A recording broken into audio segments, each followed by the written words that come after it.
ማኦ ዜዱንግ ቻይናን የቀየረው መሪ። ቻይና ከ1000 ዓመታት በፊት በዓለም ታላላቅ ከሚባሉ ስልጣኔዎች ውስጥ አንዷ ነበረች። በ19ኛው ክፍለ ዘመን መጀመሪያ ላይ ግን ቻይና የተሰበረች አገር ነበረች። በዛን ወቅት የተለያዩ የአውሮፓ ሀያላን መንግስታት አገሪቷን ከፋፍለው የተቆጣጠሯት፣ የእንግሊዝ ነጋዴዎች የአደንዛዥ እጽ ልውውጥና ሽያጭ የሚያደርጉባት አገር ነበረች። ከውጭ ኃይሎችም በተጨማሪ በአገር ውስጥ ያሉ የጦር አለቆች አገሪቷን ከፋፍለው እንደራሳቸው ግዛት ይቆጣጠሩት ነበር።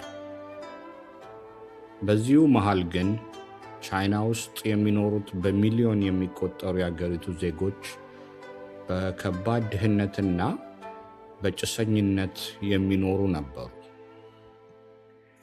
ቻይና እንደዚህ በተሰበረችበት ዘመን ነበር ማኦ ዜዱንግ በ1893 በሁናን ግዛት የተወለደው። አባቱ ጠንካራ ገበሬ ቢሆንም ሕይወቱን በቀላሉ የሚመራ ሰው ነበር። ማኦ ግን የተለየ ልጅ ነበር። የማይታገስ፣ ሁሌ አይምሮ የማያርፍ፣ ቻይና በውጭ ኃይሎች እየተዋረደች ሲመለከት ሁሌ በጭንቅላቱ የሚደጋገም የነበረው እንዴት አድርገን ቻይናን ወደ ነበረችበት ስልጣኔዋ እናንሳ የሚል ነበር። በመጨረሻም ውሳኔው መልሱ አብዮት እንደሆነ ወሰነ።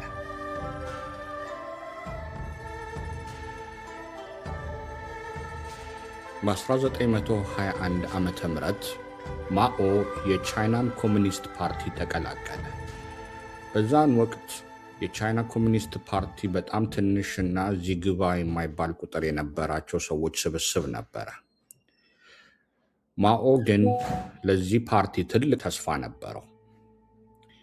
ይሄም የቻይና ኃይል ያለው በከተማዎች ውስጥ ሳይሆን በገጠር ገበሬዎች ውስጥ ነው ብሎ ያምን ነበረ። ይህ በጊዜ ከነበረው የአብዮተኞች አስተሳሰብ የተለየ ነው። በዛን ወቅት የነበሩ አብዮተኞች ኃይል ያለው በከተማ ውስጥ ባለው በላባደር ነው ብለው ያምኑ ነበር። በ1934 ዓ.ም በሶቪየት የሰለጠኑ የኮሚኒስት ፓርቲ አባሎች እየመሩ ወደ ጦርነት ተገባ። ትግሉም ከኢምፔሪያሊስት ደጋፊ ኃይሎች ጋር ነበረ። የትግሉም ስልት እየተዋጉ መጓዝ ነበር። በእንግሊዘኛው the long march የሚባለው። ይህ ረጅም ጉዞ 1 ዓመትን የፈጀ ነበር። በአብዛኛው በምስራቃዊ ቻይና ተራራማ ክልሎች እየተዋጉ ይጓዙ ነበር። ይህ ጉዞ 10,000 ኪሎ ሜትር በላይ ነው። ይህ ትግል መራራ ነበር። ጉዞው ሲጀመር ከነበሩት 86,000 ወታደሮች መሃል መጨረሻ የቀሩት የኮሚኒስት ተዋጊዎች 8,000 ብቻ ነበሩ። እንደውም በአንድ ወቅት ወታደሮቹ በሙሉ በቻይና የኢምፔሪያሊስት ደጋፊ ኃይሎች ተከበቡ። የሚሸነፉም ይመስል ነበር። በዛን ጊዜ ማኦ የትግሉ የፖሊት ቢሮ አባል እንኳን አልነበረም። ግን በዚህ አጣብቂኝ ሰዓት ወቅት የራሱን የጦር ስልት ለእንደዚህ ለሶቪየት ለሰለጠኑ ኃይሎች አቀረበ። የእሱም ስልት ተቀባይነትን አግኝቶ ወደ ድል መራቸው። ይህን ድል በተረፉት ተዋጊዎች መሃል ማኦን ትልቅ ክብር አስገኘለት። ይህ አስከፊ ጉዞ ማኦን አስፈላጊ መሪ አደረገው።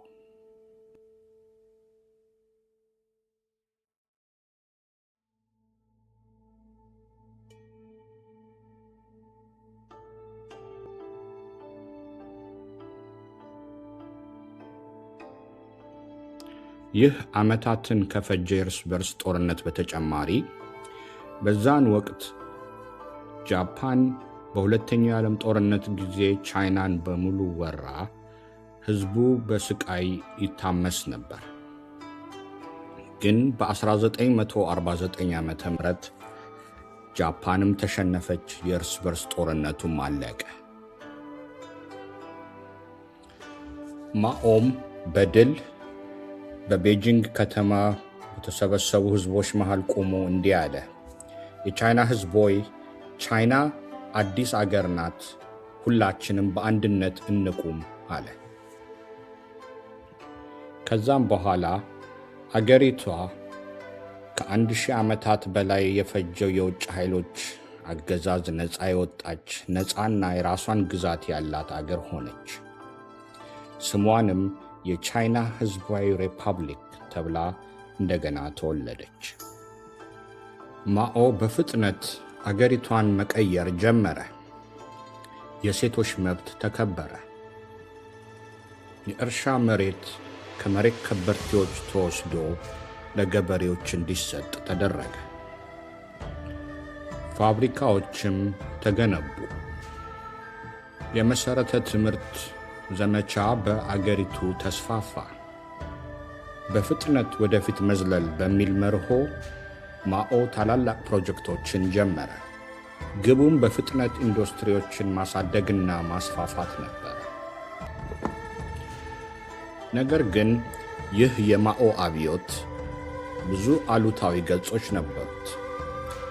በአንድ ወቅት ታላቅ ረሃብ ተከስቶ በ10 ሚሊዮኖች የሚቆጠሩ ቻይናውያን አልቀዋል። ከዚያ ደግሞ የባህል አብዮት ወይም ካልቸራል ሬቮሉሽን በሚል ስም የተጀመረ ዘመቻ መንግሥት ያደራጃቸው ቀይ ዘብ የሚባሉ ወጣቶች መምህራንን፣ ምሁራንን እና ባህላዊ ነገሮችን አጥፍተው ብዙ ሰዎች ተጨፈጨፉ። ቻይናም በዚህ ወቅት ከባድ ችግር ውስጥ ነበረች። ዛሬ ቻይና በዓለም አሉ ከሚባሉ ሀያላን መንግስታት ውስጥ አንዷ ናት። በኢኮኖሚ ኃይሏና በቴክኖሎጂ ምጥቀቷ የዓለም መሪ ናት።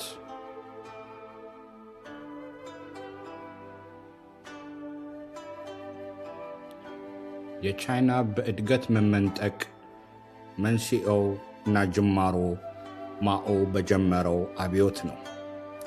የተዋረደችና የተከፋፈለችን አገር አንድ አድርጎ የጠነከረች የዓለም ሀያል መንግሥት እንድትሆን ፈርቀዷል። ማኦ እስከ ዛሬ እጅግ የተወሳሰበ ስምን ይዟል። ለአንዳንዶች ጀግና፣ ለሌሎች ግን አስከፊ መሪ ይሉታል። ነገር ግን አንድ ነገር ግልጽ ነው። ቻይና ዛሬ ለደረሰችበት እድገት መሪውን ሚና የተጫወተ መሪ ነው። ይህንና የመሳሰሉ ታሪኮችን በአማርኛ ለመከታተል የምትወዱ እባካችሁ ላይክ እና ሰብስክራይብ አድርጉ። አመሰግናለሁ። መልካም ቀን።